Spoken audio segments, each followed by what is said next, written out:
जय जगन्नाथ नमस्कार। आसतु नजर पकेबा मयूरभंज जिलार आज टॉप न्यूज अपडेट कौन कौन सब रही किंतु तापूर्व आपण मानक गोटे अनुरोध वीडियोटी को संपूर्ण देखंतु आ जो मैंने प्रथम करी चैनल को आछंती सब्सक्राइब करंतु जाफल प्रत्येक नूतन वीडियो नोटिफिकेशन आपण सर्वप्रथम पाई परिबे। आजिर प्रथम खबर बसिंगा मुख्य बजार थिबा जोता दुकान रु जोता किनिबा बहाना रे मोबाइल नहीं चंपट मारुवा दुई लुटारा को गिरफ्त कर कोर्ट चालाण। गिरफ्त दुई अभियुक्त लुटारा माने होउचंती बालेश्वर जिला रेमुणा थाना अधीन मोरईगाँ अंचल मोहम्मद महापात्र पुओ बापुनी ओरफ जितेंद्र महापात्र एवं जगन्नाथ लेखा पुओ गौरांग लेखा। एतलाकारी बैसिंगा बजार अंचल जोता दोकानी भवेश दास को अभियोग मुताबक अभियुक्त युवक दल दुकान को आसी जोता किनी। अभियुक्त माने जोता किनी पलाई जाउथवा समय भवेश निकटस्थ पाणीकल निकट को पानी आने को जाइए। यार सुजोग नहीं चार्ज रे बसता स्मार्टफोन को नहीं दौड़ी पलाई जाउथवा समय भवेश देखी चित्कार करथिले। संगे संगे स्थानीय लोक मैंने एकजुट हो दुई लुटारा को काबू करने सहित निस्तुक माड़ मारी बैसिंगा पुलिस रे जिम्मा देथिले। एने भवेश को एतला आधार रे बैसिंगा पुलिस 23 नंबर रे एक मामला रुजु करी लुटेरा स्वास्थ्य परीक्षा पर बेतनडी जेएमएफसी कोर्ट रे हाजर करथिला। सेठारे उभयंकर जमीन नामंजूर हेबारु तांको बारिपदा स्थित विचार विभाग हाजत को पठाई दिया जाए। परवर्ती खबर 8 नंबर जातीय राजपथ छोरुणी छक एक द्रुतगामी मोटरसाइकेल धक्का शनिवार राति 9टा समय जैनिक साइकेल चालक गुरुतर आहत होती। हस्तगत सूचना मुताबक आग्रिया ग्रामर गंगाधर परिड़ा साइकेल जोगे जाउथवा समय प्रकाश कुमार महापात्र नाम पंजीकृत OR01D 3733 नंबर विशिष्ट मोटरसाइकेल नहीं द्रुत गति निशाशक्त अवस्था जाउथवा शिलपुरिया ग्रामर चित्त माझीर पुओ रामाई माझी धक्का देथिला। दुर्घटना साइकेल चालक गंगाधर गुरुतर आहत होइथिबा बेले रामाई मध्य सामान्य आहत होइथिले। उभय को बेतनटी डाक्तरखाना अणा जाइथिबा बेले दुर्घटनाग्रस्त मोटरसाइकेल को बेतनटी पुलिस जबत करछि। एपटे गुरुतर गंगाधर को कार्यरत डाक्तर निर्देश क्रमे प्राथमिक चिकित्सा पर बारिपदा मुख्य चिकित्सालय को स्थानांतर करा जायछि। सेपटे निशाशक्त अवस्था धक्का देथिबा गाड़ी चालक रामाई को प्राथमिक चिकित्सा पर बेतनटी पुलिस रे अटक रखा जायछि। परवर्ती खबर बंधसाई एवं पटाकुंडई रे अबकारी चढ़ाऊ 3 जन गिरफ। मयूरभंज जिला मरड़ा अबकारी विभाग विभिन्न स्थान में विपुल परिमाण में पच नष्ट करने सहित देशी मद एवं नकली विदेशी मद जबत करछि एवं एने 3 जन को गिरफ्त करछि। मरड़ा अबकारी अधिकारी ब्रजमोहन मल्लिक सूचना अनुसार DSF तपस्विनी नायक, सदर इन्स्पेक्टर स्वप्नाराणी साहू, मरड़ा अबकारी अधिकारी ब्रजमोहन मल्लिक एवं तांको टीम अपराह्न 3टा समय मरड़ा ब्लॉकर भालियाडिहा पंचायतर बंधसाई रे बेआईन भाव चली 3टी मदभाटी उपरे चढ़ाऊ करी मोट 780 लिटर देशी मद जबत करने सहित मोट 3785 महुलपच नष्ट करथिले।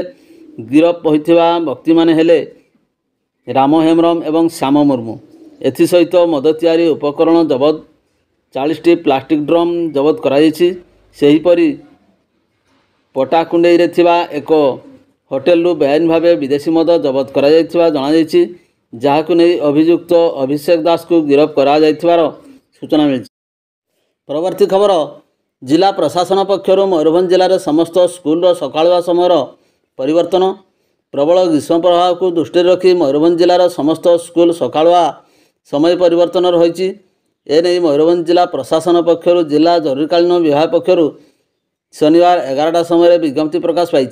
जिलार समस्त सरकारी बेसरकारी एवं अनुदान प्राप्त समस्त विद्यालय महाविद्यालय एवं अंगनवाड़ी केन्द्रगुड़िक सकाळ 6:30 सकाळ 10:30 घटिका पर्यंत खोला रहिबो।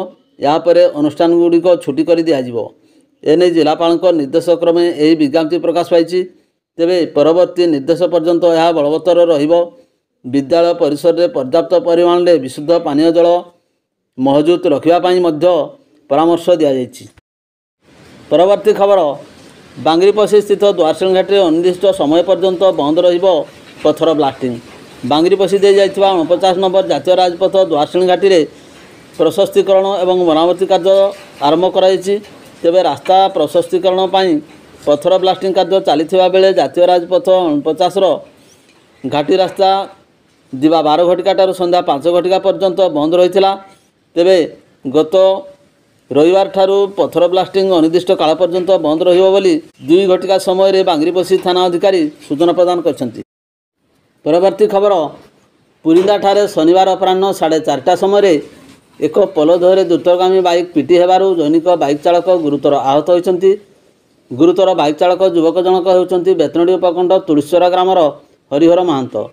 ହରିହର ବାଇକ୍ ଯୋଗେ ଅତ୍ୟନ୍ତ ଦ୍ରୁତ ଗତିରେ ମେରଦା ଅଭିମୁଖେ ଯାଉଥିବା ସମୟରେ ପୁରିନ୍ଦାଠାରେ କୌଣସି କାରଣରୁ ଭାରସାମ୍ୟ ହରାଇ ରାସ୍ତା ପାର୍ଶ୍ୱରେ ଥିବା ଏକ ପୋଲ ଦେହରେ ପିଟି ହୋଇଥିଲେ ଏବଂ ତଳକୁ ଖସି ପଡ଼ିଥିଲେ। ଗୁରୁତର ଅବସ୍ଥାରେ ପଡ଼ି ରହିଥିବା ହରିହରକୁ ଉଦ୍ଧାର କରି ଆମ୍ବୁଲାନ୍ସ ଯୋଗେ ବେତନଡ଼ି ଡାକ୍ତରଖାନାରେ ଭର୍ତ୍ତି କରାଯାଇଥିଲା। ଅବସ୍ଥା ସଙ୍କଟାପନ୍ନ ଥିବାରୁ ପ୍ରାଥମିକ ଚିକିତ୍ସା ପରେ ବେତନଡ଼ି ଡାକ୍ତରଖାନା କାର୍ଯ୍ୟରତ ଡାକ୍ତରଙ୍କ ପରାମର୍ଶ କ୍ରମେ ତାଙ୍କୁ ବାରିପଦା ପିଆର ମେଡ଼ିକାଲକୁ ସ୍ଥାନାନ୍ତରିତ କରାଯାଇଛି। ପରବର୍ତ୍ତୀ ଖବର, ଗଡ଼ତାଳ ସାହିରେ ବିପୁଳ ପରିମାଣରେ ମଦ ଜବତ, 2 ଜଣ ଗିରଫ। ସୂଚନା ଅନୁସାରେ ଜୟପୁର ଥାନା ଅନ୍ତର୍ଗତ ଗଡ଼ତାଳ ସାହି ଅଞ୍ଚଳରେ ଶନିବାର ଦିବା 3 ଘଟିକା ସମୟରେ ପୋଲିସ ବେଆଇନ ମଦ ତିଆରି କାରଖାନା ଉପରେ ଚଢ଼ାଉ କରି ମଦ ଜବତ କରିବା ସହିତ ଘଟଣାସ୍ଥଳରେ 1000 କିଗ୍ରା ମହୁଲ ପଚ ନଷ୍ଟ କରିବା ସହିତ ପୋଲିସ ଏହି ଘଟଣାରେ 2 ଜଣଙ୍କୁ ଗିରଫ କରି ଘଟଣାର ଅଧିକ ତଦନ୍ତ ଜାରି ରଖିଛି। ପରବର୍ତ୍ତୀ ଖବର, ମାଇନିଂ ଅଧିକାରୀଙ୍କୁ ଆକ୍ରମଣ ଘଟଣାରେ ବାରିପଦା ଟାଉନ ଥାନା ପୋଲିସ ଦ୍ୱାରା ସୁନଗଡ଼ିଆ ଅଞ୍ଚଳରୁ ଜଣେ ଗିରଫ।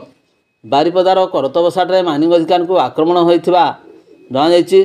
ଉକ୍ତ ଘଟଣା ନେଇ ବାରିପଦା ଟାଉନ ଥାନାରେ ଅଭିଯୋଗ ହେବା ପରେ ଘଟଣାକୁ ନେଇ ବାରିପଦା ଟାଉନ ଥାନା ଅନ୍ତର୍ଗତ ସୁନଗଡ଼ିଆ ଅଞ୍ଚଳର MD ମସିର ଓରଫ ମୁନୁଙ୍କୁ ଗିରଫ କରାଯାଇଛି। ତେବେ ତାଙ୍କୁ ଶନିବାର 6ଟା ସମୟରେ ଗିରଫ କରାଯାଇଥିବା ବେଳେ ତାଙ୍କୁ କୋର୍ଟ ଚାଲାଣ ମଧ୍ୟ କରାଯାଇଛି। ଏନେଇ ବାରିପଦା ଟାଉନ ଥାନା ଅଧିକାରୀ ସୁମିତ କୁମାର ସୋରେନ ସୂଚନା ଦେଇଛନ୍ତି। ତେବେ ତଦନ୍ତକୁ ନେଇ ଜୋରସୋର ଭାବେ ଜାରି ରହିଥିବା ବେଳେ ଉକ୍ତ ଘଟଣାରେ ଆହୁରି 3-4 ଜଣ ସମ୍ପୃକ୍ତ ରହିଥିବା ବେଳେ ଗିରଫ ଜାରି ସଂଖ୍ୟା ବୃଦ୍ଧି ପାଇବ ବୋଲି ଟାଉନ ଥାନା ଅଧିକାରୀ ସୂଚନା ପ୍ରଦାନ କରିଛନ୍ତି।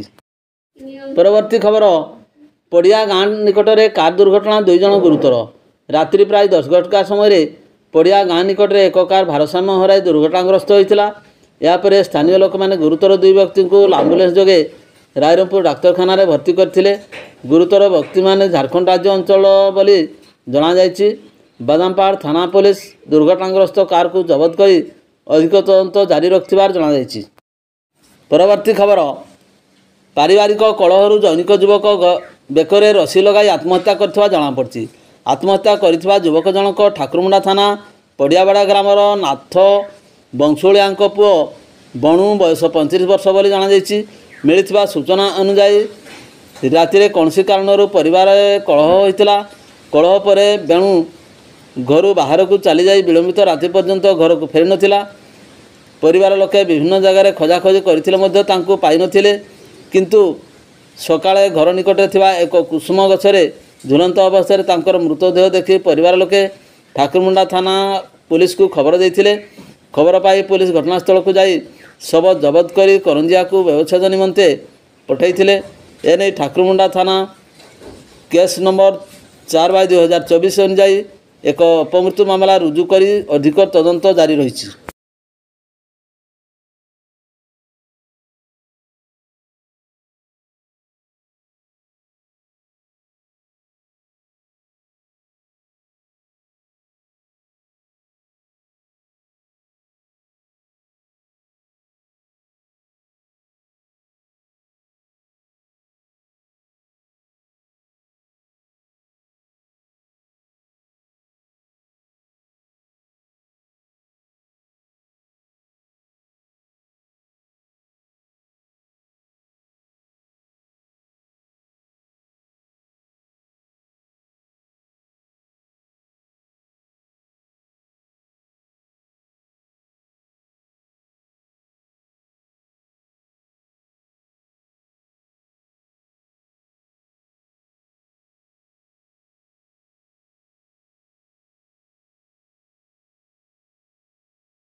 ଭିଡ଼ିଓଟିକୁ ଶେଷ ପର୍ଯ୍ୟନ୍ତ ଦେଖିଥିବାରୁ ଅନେକ ଅନେକ ଧନ୍ୟବାଦ।